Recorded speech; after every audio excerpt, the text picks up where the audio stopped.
சொர்க்கம் என்பது நமக்கு சுத்தம் உள்ள வீடுதான். சுத்தம் என்பதை மறந்தால் நாடும் குப்பை மேடுதான். சொர்க்கம் என்பது நமக்கு சுத்தம் உள்ள சொர்க்கம் என்பது நமக்கு சுத்தம் உள்ள வீடுதான்.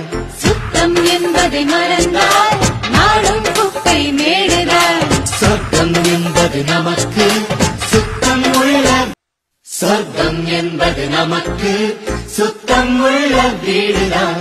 சுத்தம் என்பதை மறந்தால் நாடும் குப்பை மேடுதான். சொர்க்கம் என்பது நமக்கு சுத்தம் உள்ள